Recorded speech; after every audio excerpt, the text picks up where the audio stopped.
Senior ਸਾਹਿਬ ਕਹਿੰਦੇ ਨੇ ਜੀ ਈਰਾਨ ਤੇ ਸ਼ੈ ਹੀ ਕੋਈ ਨਹੀਂ, ਅੰਦਾਜ਼ਾ ਕਰੋ। ਉਹ ਯਾਰ ਤੂੰ ਕੀ ਸ਼ੈ ਸਾਨੂੰ ਦੱਸ ਛੱਡਣਾ।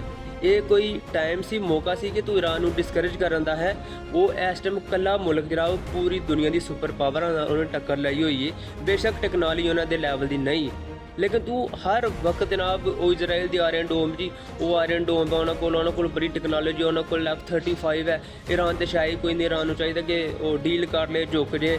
ਇਹ ਗੱਲਾਂ ਤੇਰੇ ਕਰਨ ਵਾਲੀਆਂ। ਤੂੰ ਨਾ ਮੇਰਾ ਭਾਈ ਚਾਰ ਦੀਵਾਰੀ ਦੇ ਅੰਦਰ ਬਹਿ ਕੇ ਨਾ ਤੇ ਤੇਰਾ ਦਿਮਾਗ ਕੰਮ ਕਰਨਾ ਛੱਡ ਗਿਆ। ਤੂੰ ਵੈਸੇ ਹੀ ਸਾਈਕੋ ਹੋ ਗਏ ਦੂਸਰਾ ਸਰਕਾਰ। ਤੁਸੀਂ ਤੁਹਾਡੀ ਇਕੱਲੀ ਜਾਨ ਨੂੰ ਖਤਰਾ ਹੈ ਪੂਰੇ ਪਾਕਿਸਤਾਨ 'ਚ ਹੈ।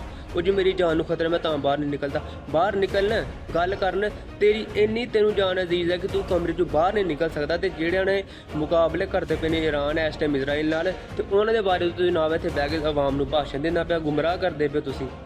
ਛੋਟਾ ਨਹੀਂ ਵੇਖਣਾ, ਵੱਡਾ ਨਹੀਂ ਵੇਖਣਾ। ਉਹ ਜੀ ਸ਼ੈ ਹੀ ਕੋਈ ਨਹੀਂ, ਸ਼ੈ ਹੀ ਕੋਈ ਨਹੀਂ। ਤੂੰ ਕੀ ਸ਼ੈ ਯਾਰ। ਤੇ ਮੇਰਾ ਭਾਈ ਡੀਲ ਹੀ ਕਰਨੀ ਸੀ ਤੇ ਫਿਰ ਸਾਰੇ ਕੰਮ ਮੁੱਕ ਜਾਂਦੇ ਨੇ। ਜੇ ਡੀਲ ਦੀ ਕੰਮ ਮੁਕਾਣੀ ਹੈ, ਝੁਕਣਾ ਹੈ, ਤੇ ਸਾਰੇ ਕੰਮ ਮੁੱਕ ਜਾਂਦੇ ਨੇ। ਫਿਰ ਤੇ ਦੁਨੀਆ ਵਿੱਚ ਕੋਈ ਰਫੜ ਹੀ ਨਹੀਂ ਰਹਿੰਦਾ। ਮਿਰਜ਼ਾ ਸਾਹਿਬ ਜਿਹੜੀ ਹੁਸੈਨੀਅਤ ਹੈ ਨਾ, ਉਹ ਸਿਰ ਝੁਕਾਉਂਦੀ ਨਹੀਂ, ਨਾ ਨੱਠਦੀ ਹੈ ਤੇ ਨਾ ਡੀਲ ਕਰਦੀ ਹੈ। ਉਹ ਸਿਰ ਕਟਾਉਣਾ ਜਾਣਦੇ ਨੇ। ਜਿਹੜੀ ਹੁਸੈਨੀਅਤ ਹੈ ਨਾ, ਉਹ ਬਗੈਰਤ ਨਹੀਂ ਹੋ ਸਕਦੀ। ਉਹ ਗੈਰਤ ਮੰਨਦੇ ਨੇ। ਉਹ ਤੁਹਾਡੇ ਵਰਗੇ ਨਹੀਂ ਹੈ।